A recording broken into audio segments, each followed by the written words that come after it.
Hello ವೀಕ್ಷಕರೇ, ಎಲ್ಲರೂ ನಮಸ್ಕಾರ. ಎಲ್ಲರೂ ಹೇಗಿದ್ದೀರಾ? ನಾನು ಚೆನ್ನಾಗಿದ್ದೀನಿ, ನೀವು ಸತಿ ಚೆನ್ನಾಗಿದ್ದೀರಾ ಅಂತ ಭಾವಿಸುತ್ತೇನೆ. ಇವತ್ತಿನ ಈ ವಿಡಿಯೋದಲ್ಲಿ ನಿಮಗೆ ತಿಳಿಸೋ ಕಂಟೆಂಟ್ ಏನೆಂದರೆ, ಗೃಹಲಕ್ಷ್ಮಿ ಯೋಜನೆಗೆ ಸಂಬಂಧಿಸಿದಂತೆ ಹಲವು ಅಪ್ಡೇಟ್ಸ್ಗಳು ಬಂದಿವೆ. ಈ ಒಂದು ಅಪ್ಡೇಟ್ಸ್ ಬಗ್ಗೆ ನಿಮಗೆ ಈ ಒಂದು ವಿಡಿಯೋದಲ್ಲಿ ಸಂಪೂರ್ಣವಾಗಿ ತಿಳಿಸುತ್ತೇನೆ. ಅದಕ್ಕಿಂತ ಮುಂಚೆ ನಮ್ಮ ಒಂದು ಚಾನಲನ್ನು ಮೊದಲ ಬಾರಿಗೆ ನೋಡುತ್ತಿದ್ದರೆ ಒಂದು ಲೈಕ್ ಮಾಡಿ, ಸಬ್ಸ್ಕ್ರೈಬ್ ಮಾಡಿ, ಮುಂದಿನ ಎಲ್ಲ ಅಪ್ಡೇಟ್ಸ್ಗಾಗಿ ನೋಟಿಫಿಕೇಷನ್ ಬೆಲ್ ಒತ್ತಿ ಆಲ್ ಅಂತ ಸೆಲೆಕ್ಟ್ ಮಾಡಿ.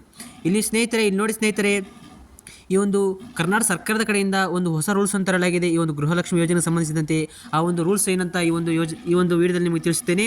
ಹಾಗೆ ಇವತ್ತು ಇಲ್ಲ ನಾಳೆ 18 ಜಿಲ್ಲೆಗಳಿಗೆ ಈ ಒಂದು ಗೃಹಲಕ್ಷ್ಮಿ ಯೋಜನೆಗೆ ಸಂಬಂಧಿಸಿದಂತೆ 4ನೇ ಕಂತಿನ ಹಣವನ್ನು ಹಾಕಬೇಕಂತ ಒಂದು ಪಟ್ಟಿಯನ್ನು ಬಿಡಲಾಗಿದೆ. ಆ ಒಂದು ಜಿಲ್ಲೆಗಳು ಯಾವ ಅಂತ ನಿಮಗೆ ಈ ಒಂದು ವಿಡಿಯೋದಲ್ಲಿ ನಿಮಗೆ ತಿಳಿಸುತ್ತೇನೆ. ಆದ್ದರಿಂದ ನೀವು ಈ ಒಂದು ವಿಡಿಯೋವನ್ನು ಸ್ಕಿಪ್ ಮಾಡದೆ ಫುಲ್ ನೋಡೋದ್ರ ಮುಖಾಂತರ ಈ ಒಂದು ಮಾಹಿತಿಯನ್ನು ಸಂಪೂರ್ಣವಾಗಿ ಪಡೆಯಬಹುದು. ಕರ್ನಾಟಕದ ಮಹಿಳಾ ಮತ್ತು ಮಕ್ಕಳ ಅಭಿವೃದ್ಧಿ ಸಚಿವರಾದ ಲಕ್ಷ್ಮೀ ಹೆಬ್ಬಾಳ್ಕರ್ನವರು ಒಂದು ಸಿಹಿ ಸುದ್ದಿಯನ್ನು ಸಹಿತ ಹೇಳಿದ್ದಾರೆ.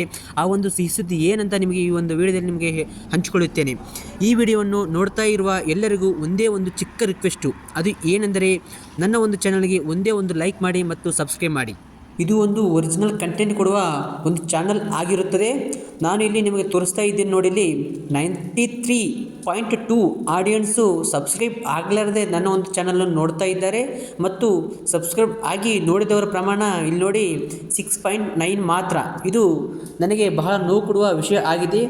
ಆದ್ದರಿಂದ ಮತ್ತೊಂದು ಸರಿ ಹೇಳಕತ್ತೀನಿ, ನಿಮಗೆ ನನ್ನ ಒಂದು ಚಾನಲನ್ನು ಸಬ್ಸ್ಕ್ರೈಬ್ ಮಾಡಿಕೊಂಡು ನನ್ನ ಈ ಒಂದು ವಿಡಿಯೋವನ್ನು ಸ್ಕಿಪ್ ಮಾಡದೆ ಫುಲ್ ನೋಡಿ ಅಂತ ನಾನು ನಿಮಗೆ ಹೇಳುತ್ತೇನೆ.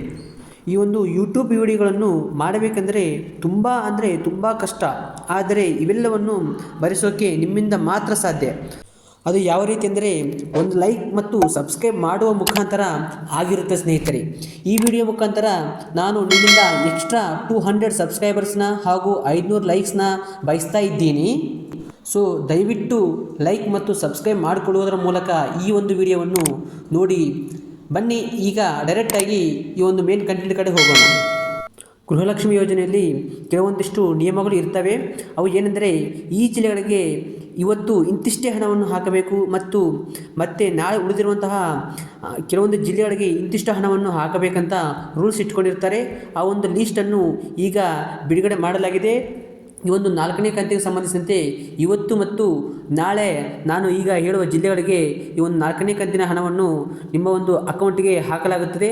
ಆ ಒಂದು ಜಿಲ್ಲೆಗಳು ಯಾವೆಂದರೆ ಇಲ್ಲಿ ನೋಡಿ: ಚಿಕ್ಕಬಳ್ಳಾಪುರ, ಚಾಮರಾಜನಗರ, ರಾಯಚೂರು, ಕೊಪ್ಪಳ, ಬೆಳಗಾವಿ, ಬೆಂಗಳೂರು ಗ್ರಾಮಾಂತರ, ಬೆಂಗಳೂರು ನಗರ, ಚಿಕ್ಕಮಗಳೂರು, ಶಿವಮೊಗ್ಗ, ರಾಮನಗರ, ಕೋಲಾರ, ಕೊಡಗು, ಹಾವೇರಿ, ಬಾಗಲಕೋಟೆ, ಮೈಸೂರು, ಬಿಜಾಪುರ, ಬೀದರ್ ಮತ್ತು ಮಂಡ್ಯ. ಈ ಒಂದು 18 ಜಿಲ್ಲೆಗಳಿಗೆ ಇವತ್ತು ಇಲ್ಲ ನಾಳೆ ಕಂಪಲ್ಸರಿ ಈ ಒಂದು 4ನೇ ಕಂತಿನ ಹಣವನ್ನು ಹಾಕಲೇಬೇಕಂತ ಈ ಒಂದು ಆರ್ಥಿಕ ಇಲಾಖೆಯಿಂದ ಈ ಒಂದು ಪಟ್ಟಿಯನ್ನು ಬಿಡುಗಡೆ ಮಾಡಲಾಗಿದೆ. ನೀವು ಯಾವುದೇ ರೀತಿಯಿಂದ ಭಯಪಡಬೇಡಿ. ಕಂಪಲ್ಸರಿ ಈ ಒಂದು ಜಿಲ್ಲೆಗಳಿಗೆ ಈ ಒಂದು 4ನೇ ಕಂತಿನ ಹಣವನ್ನು ಹಾಕಲಾಗುತ್ತದೆ. ಉಳಿದಂತಹ ಕಂತಿನ ಹಣವನ್ನು ನಂತರದಲ್ಲಿ ಹಾಕಲಾಗುವುದು. ಇಲ್ಲಿ ನೋಡಿ ವೀಕ್ಷಕರೇ, ಮತ್ತೊಂದು ಸಲ ಹೇಳ್ತೀನಿ, ಆ ಜಿಲ್ಲೆಗಳು ಯಾವೆಂದರೆ ಚಿಕ್ಕಬಳ್ಳಾಪುರ, ಚಾಮರಾಜನಗರ, ರಾಯಚೂರು, ಕೊಪ್ಪಳ, ಬೆಳಗಾವಿ, ಬೆಂಗಳೂರು ಗ್ರಾಮಾಂತರ, ಬೆಂಗಳೂರು ನಗರ, ಚಿಕ್ಕಮಗಳೂರು, ಶಿವಮೊಗ್ಗ, ರಾಮನಗರ, ಕೋಲಾರ, ಕೊಡಗು, ಹಾವೇರಿ, ಬಾಗಲಕೋಟೆ, ಮೈಸೂರು, ಬಿಜಾಪುರ, ಬೀದರ್ ಮತ್ತು ಮಂಡ್ಯ. ಈ ಒಂದು ಜಿಲ್ಲೆಗಳಿಗೆ ಈ ಒಂದು 4ನೇ ಕಂತಿನ ಹಣವನ್ನು ಇವತ್ತಿಲ್ಲ ನಾಳೆ ಕಂಪಲ್ಸರಿ ಹಾಕಲಾಗುತ್ತದೆ. ಈಗಾಗಲೇ ತಿಳಿಸಿದಂತೆ ಗೃಹಲಕ್ಷ್ಮಿ ಯೋಜನೆಗೆ ಸಂಬಂಧಿಸಿದಂತೆ ಈ ಒಂದು ಆರ್ಥಿಕ ಇಲಾಖೆಯಿಂದ ಒಂದು ಹೊಸ ರೂಲ್ಸನ್ನು ತರಲಾಗಿದೆ ಅಂತ ಹೇಳಿದ್ನಲ್ಲ.